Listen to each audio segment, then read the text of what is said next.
Time था 18 जुलाई 2009 का, जब नॉर्थ ईपिंग ऑस्ट्रेलिया में रहने वाले मिल्ली की बहन के पास काफ़ी सारे फ़ोन आने लगते हैं कि आज आपके भाई ने दुकान क्यों नहीं खोली, क्योंकि मिल्ली की बहन कैथी इसके घर से कुछ ही दूर रहा करती थी। तो वो सारे के सारे कस्टमर जो कि इसकी दुकान पर आया करते थे, वो कैथी को भी काफ़ी अच्छे से जानते थे। और उसके बाद कैथी ने यही बात कही कि आप लोग ज़्यादा चिंता मत कीजिए, मैं कुछ ही देर बाद आप लोगों को इन सारी ही चीज़ों के बारे में बता दूंगी कि आखिरकार उसका भाई कहां पर चला गया है। और उसके बाद कैथी ने अपने भाई मिल्ली के पास फोन मिलाना शुरू किया।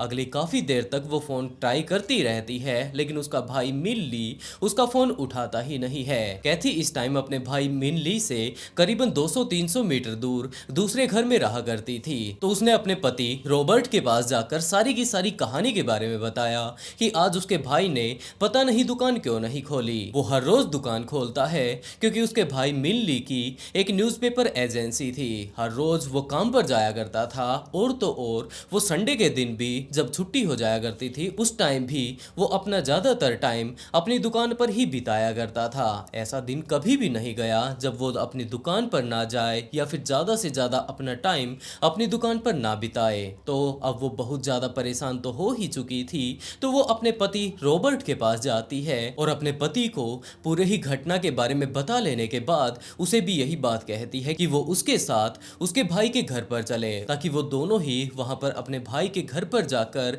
इस बात को चेक कर पाए कि आज उसका भाई कहां पर चला गया है। तो उसका पति उस टाइम गैराज में कुछ एक काम कर रहा था, और अपनी पत्नी की ऐसी बातें सुनकर वो भी जाने के लिए तैयार हो जाता है। और कुछ ही देर बाद करीबन उन्हें 5 से 10 मिनट मुश्किल से लगी हुई होंगी मिल्ली के घर तक पहुंचने में। और उसके बाद जब कैथी अपने भाई के घर पर पहुंच चुकी थी, तो सबसे पहले उसने डोरबेल बजाई, लेकिन अगले काफी देर तक किसी ने भी आकर दरवाजा नहीं खोला। और आखिर में उसकी बहन ने दरवाजा खटखटाना शुरू किया, लेकिन जब वो दरवाजा खटखटा रही थी तो इसी बीच उसे पता चलता है कि ये दरवाजा तो पहले से ही खुला हुआ है। वो थोड़ा सा दरवाजे को धकेलती है, और उसके बाद जब उसने घर के अंदर की तरफ देखा तो उसने पाया कि यहाँ पर इसके भाई के परिवार की सारी चप्पल जूते बाहर निकले हुए हैं। तो उसे इस बात का तो पता चल चुका था कि जो भी हो वो सारे के सारे लोग इस टाइम घर के अंदर ही हैं। और उसके बाद कैथी घर के अंदर जाकर अपने भाई को आवाज लगाने लगती है, अपनी भाभी को आवाज लगाने लगती है।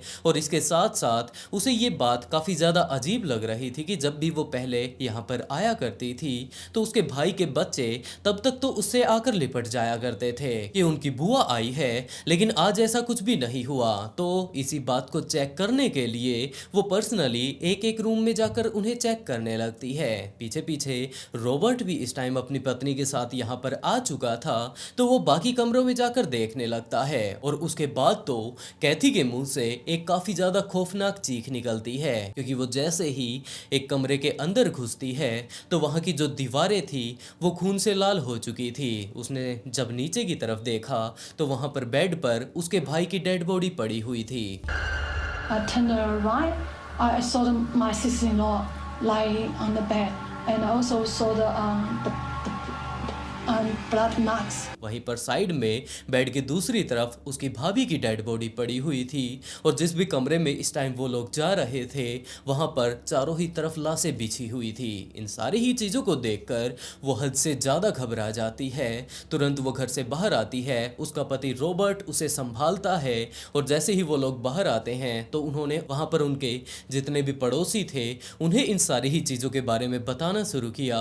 और कुछ ही देर बाद उनके कुछ पड़ोसियों ने पुलिस वालों के पास कॉल कर दिया। और इसी टाइम रॉबर्ट अपनी पत्नी से ये बात कहता है कि यहाँ पर जो कुछ भी एक कांड होना था वो तो हो चुका है, कम से कम मैं इनके माता पिता को तो यहाँ ले आऊं ताकि वो लोग भी अपने बेटे को देख पाएं। उसके बाद तो इसे पोस्टमार्टम के लिए भेज दिया जाएगा। लेकिन अपने पति की ऐसी बातों को सुनकर कैथी इनकार कर देती है। उसने मना कर दिया कि इन सारी ही डेड बॉडीज के साथ वो यहाँ पर अकेले नहीं रह सकती, तो वो इसके साथ ही रहे। लेकिन लेकिन उसका पति इस बात के लिए नहीं मानता है। यही बात अपनी पत्नी को समझाता है कि उनके माता पिता का यहाँ पर होना बहुत ज़रूरी है और वो ये बात बोलकर वहाँ से चला जाता है। और उसके बाद यहाँ पर पुलिस वाले आ चुके थे। पुलिस ऑफिसर्स अपनी इन्वेस्टिगेशन करने लगते हैं, लेकिन अगली काफ़ी देर तक रॉबर्ट वापस नहीं आता है। टाइम बीतता रहता है और काफ़ी ज़्यादा जब टाइम बीत चुका था तो रॉबर्ट उसके माता पिता को लेकर यहाँ पर आ जाता है। पुलिस वाले अब इन्वेस्टिगेशन तो कर ही रहे थे कि यहाँ पर कौन रहता था, क्या कुछ यहाँ पर इनके साथ हुआ होगा। तो इसके बारे में जब वो लोग कैथी से पूछताछ करने लगते हैं तो कैथी सामने आती है और बताती है कि हाँ जनाब, ये मेरा भाई था और जो नीचे यहाँ पर एक और डेड बॉडी पड़ी हुई है ये उसकी भाभी की है। उसने सारे के सारे लोगों के बारे में डिटेल से बताना शुरू किया और इसके अलावा भी पुलिस ऑफिसर्स की जितनी भी वो मदद कर सकती थी उन सारी ही चीज़ों के बारे में वो पुलिस ऑफिसर्स को बताने लगती है, जिसके तौर पर वो सारी की सारी कहानी जो कि अभी तक यहाँ पर घटी थी, क्या कुछ इनके परिवार में चल रहा था, उन सारी ही चीज़ों के बारे में कैथी ने पुलिस ऑफिसर्स को बताना शुरू किया। उसने बताया कि जनाब उसका जो भाई था वो काफ़ी ज़्यादा मददगार था। दरअसल वो ऐसा इसलिए बोल रही थी क्योंकि पहले उसके भाई के पास ज़्यादा पैसे नहीं थे, सिर्फ और सिर्फ उसकी उस टाइम शादी हुई थी। तो इसका भाई उस टाइम काफ़ी ज़्यादा मेहनत करता है। सबसे पहले जाकर मार्केट में इस बारे में पता लगाने लगता है कि यहाँ पर ज़्यादातर मांग किस चीज़ की है। इन्हीं सारी चीज़ों के बारे में जैसे ही उसे पता चलता है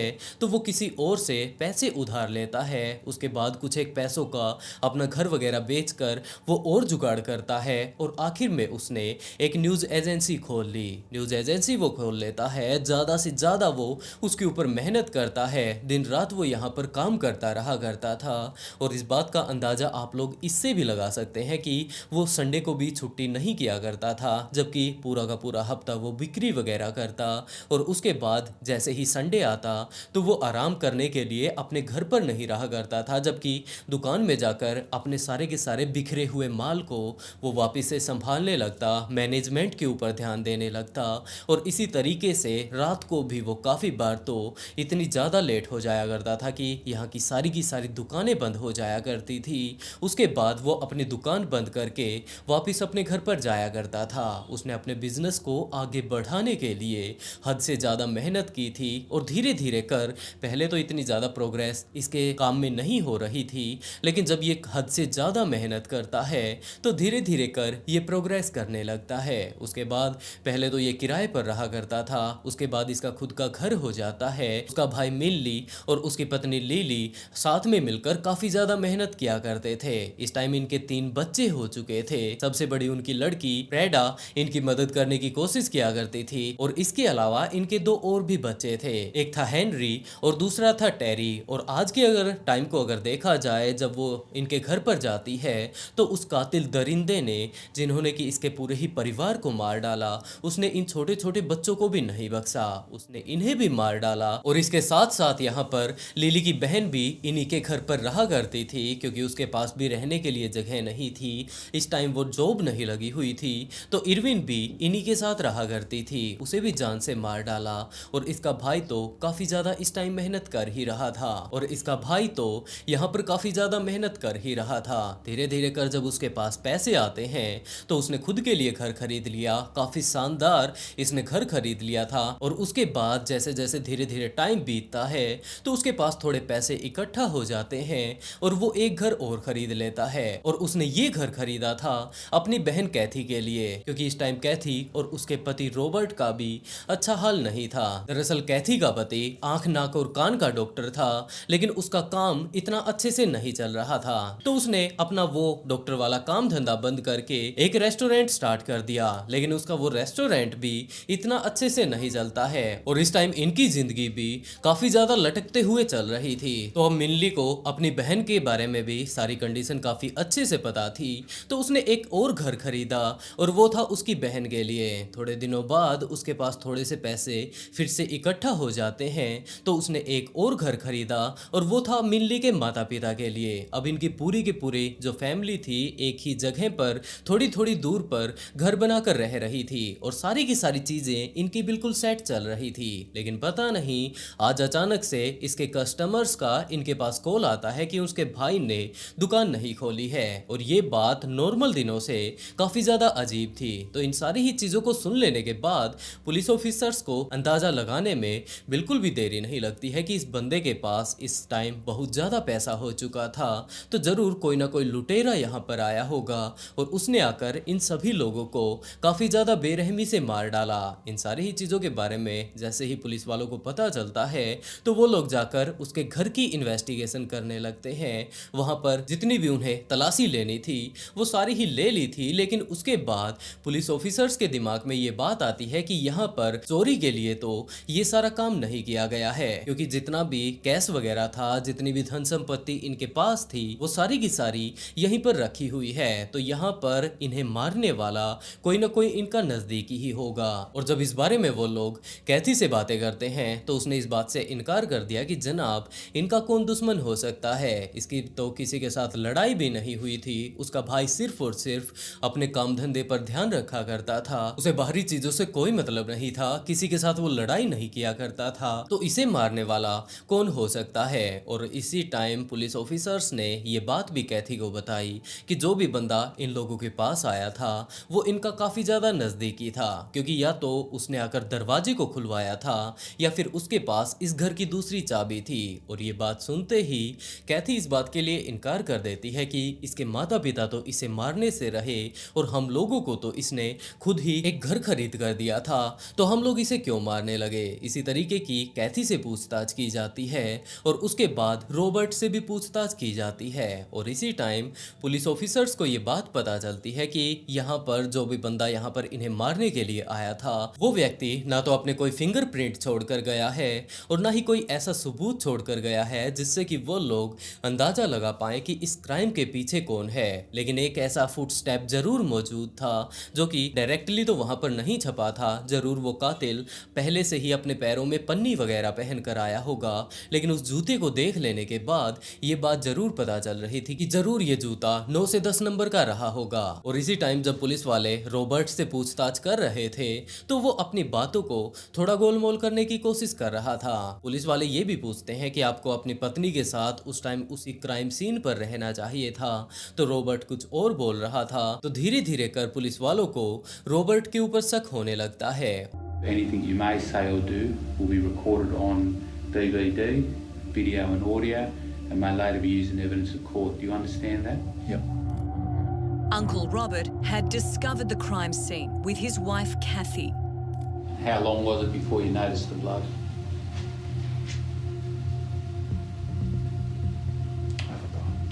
Sorry. Maybe a few seconds, I'm not sure. Few seconds? Few seconds. He was interviewed extensively by police. और इसी टाइम पूछताछ के दौरान ये भी बात पता चलती है कि इन सारी ही लोगों ने यहाँ पर अपने अपने घरों में घर के अंदर काफ़ी सारे सीसीटीवी कैमरे लगवा रखे थे। ये सारा का सारा कांड रात को हुआ था, तो यहाँ पर तो जो सीसीटीवी कैमरे थे इनकी तारों को पहले ही काट दिया गया था। इसके अलावा जितने भी बिजली के कनेक्शन थे उसे भी काट दिया गया था। और यही कारण था कि आखिरी बार जिस हमलावर ने इन लोगों के ऊपर हमला किया था उस टाइम ये सारे ही लोग अंधेरे में इधर से उधर भाग रहे होंगे और रात के टाइम उन्हें इस बारे में पता ही नहीं चला कि वो लोग बाहर कहां से जा सकते थे, तो आखिर में उन्होंने अपनी जान गंवा दी। तो इसी बात का पता करते करते पुलिस ऑफिसर्स जब रॉबर्ट के घर पर पहुंचते हैं तो उन्होंने देखा कि उसी रात जिस रात को ये कांड हुआ था उस रात रॉबर्ट एक जूते को लेकर छोटे छोटे हिस्सों में काट रहा था और आखिर में उसने उन सारे ही पीसीज को जो कि उसने अपने जूते के छोटे छोटे कर दिए थे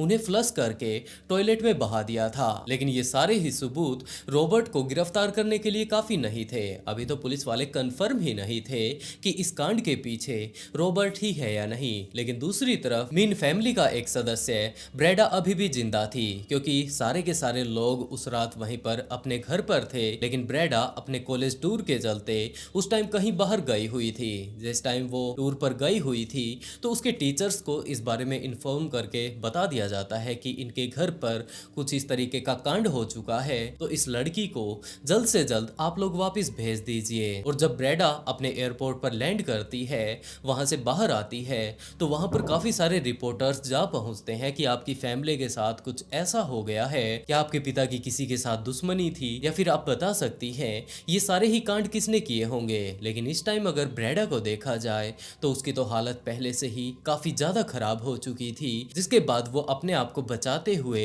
उसके स्कूल वाले उसे बचाने में मदद करते हैं उसकी, और आखिर में पुलिस स्टेशन पहुंचा देते हैं। लेकिन यहाँ पर पुलिस स्टेशन में भी उस टाइम ब्रैडा ने इनकार कर दिया था कि मुझे इस बारे में कुछ भी नहीं पता कि इस कांड को कौन अंजाम दे सकता है। और उसके बाद अब पुलिस ऑफिसर्स ब्रैडा के पास ही दोबारा से जा पहुंचते हैं, उससे जाकर पूछताछ करने लगते हैं कि बेटा तुम्हारे घर पर कुछ इस तरीके का कांड हुआ है, क्या तुम इस बारे में थोड़ा सा भी सोच सकती हो कि इस कांड को कौन अंजाम दे सकता है, और सबसे बड़ी बात जो तुम्हारे फूफा हैं उसके बारे में तुम क्या सोचती हो, क्योंकि इस टाइम अगर देखा जाए तो ब्रैडा की कस्टडी उसकी बुआ और उसके फूफा के पास ही थी। और उसके बाद ब्रैडा ने काफी सारी ऐसी बातें रॉबर्ट के बारे में बताई जो कि काफी ज्यादा शक उसके ऊपर पैदा कर देने वाली थी। ब्रैडा ने बताना शुरू किया कि जब भी ये बंदा उनके घर पर आया करता था तो वो गलत तरीके से इसे छूने की कोशिश किया करता था, और आज के टाइम में तो पुलिस ऑफिसर्स ने इसकी कस्टडी ही इन्हें दे दी है। तो दूसरी तरफ पुलिस ऑफिसर्स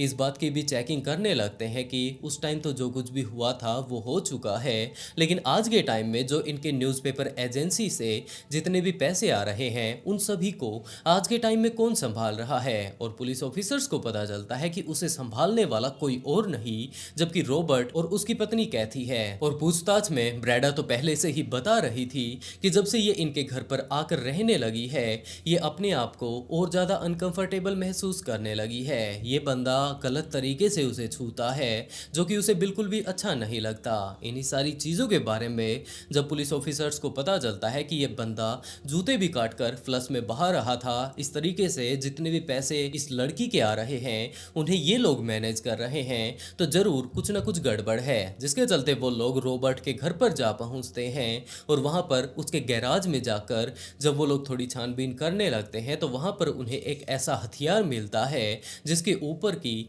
इस टाइम खून लगा हुआ था। वो लोग उस हथियार को उठाकर उसकी चेकिंग के लिए भेज देते हैं, और जब उसकी रिपोर्ट आती है तो ये बात पता चलती है कि इसके ऊपर 5 लोगों का खून लगा हुआ है, जैसा कि वो रिपोर्ट आप लोग यहाँ पर देख भी सकते हैं। और ये बात पता चलते ही तो सबसे पहले रॉबर्ट को और उसकी पत्नी को गिरफ्तार कर लिया जाता है, और जब उनसे पूछताछ की जाती है तो रॉबर्ट ने ये खुलासा किया कि इसकी पत्नी को इन सारी ही चीज़ों के बारे में कुछ भी नहीं पता है। दरअसल इस सारे ही कांड को उसने खुद ही अंजाम दिया है। रॉबर्ट की पत्नी भी इस बात को सुनकर बहुत ज्यादा हैरान रह गई कि आखिरकार ये सब उसका पति क्या बोल रहा है और उसने उसके भाई का कत्ल क्यों कर दिया, क्योंकि वो लोग तो इस टाइम जो इतने आलीशान घर में रह रहे हैं वो भी उसके भाई ने ही उसे गिफ्ट दिया था। और उसके बाद रॉबर्ट ने अपनी पूरी की पूरी कहानी डिटेल से बतानी शुरू की। उसने बताया कि आज तक उसने जितने भी काम धंधे शुरू किए उनमें से किसी में भी उसकी इतनी प्रोग्रेस नहीं हुई जितने की मिल्ली की लगातार होती जा रही थी। उसने काफी सारे काम धंधे ट्राई किए थे।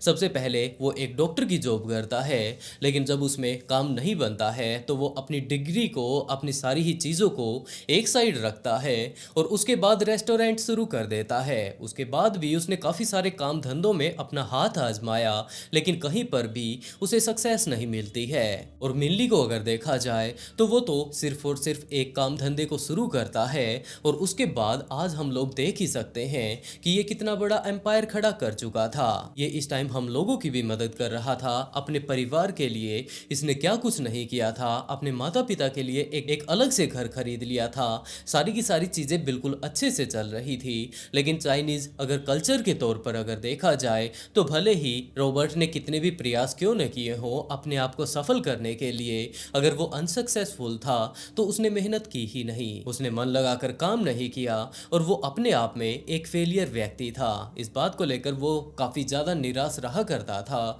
और उसके बाद उसके दिमाग में ये बात आती है कि क्यों न वो उस व्यक्ति को जड़ से ही खत्म कर दे जिसने कि आज के टाइम में उसकी इतनी ज्यादा मदद की है। अगर वो मर जाता है तो उसकी सारी की सारी संपत्ति अब उनके पास ही आने वाली है, जैसे कि उसकी अब छोटी बेटी है और जब तक उसकी बेटी बड़ी होगी वो अपने माता पिता का बिजनेस संभालेगी, तब तक उस बिजनेस को हम लोग संभालेंगे और हमारे पास तब तक काफी सारा पैसा हो जाएगा। भले ही उसके बाद उसकी बेटी अपने बिजनेस को आगे खुद ही संभाल ले। और यही सारी बातें सोचकर रात के टाइम वो अपने घर से एक भारी सा ऑब्जेक्ट उठाकर मिल्ली के घर पर जाता है और वहां पर जाकर कुछ इस तरीके के उसने कांड कर दिए। और ये सारी ही बातें जब पुलिस ऑफिसर्स को पता चलती हैं तो उसे गिरफ्तार कर लिया जाता जाता है और कोर्ट में उसे भेजा जाता है, जहां पर कि जज ने उसके ऐसे कारनामों को सुनकर उसे 5 उम्र कैद की सजा सुनाई। जहां पर रॉबर्ट ने इस सारे ही कांड को अंजाम दिया था, उनके घरों की दीवार उस टाइम खून से लाल हो चुकी थी। वो सारी की सारी एक्चुअल क्राइम सीन फोटो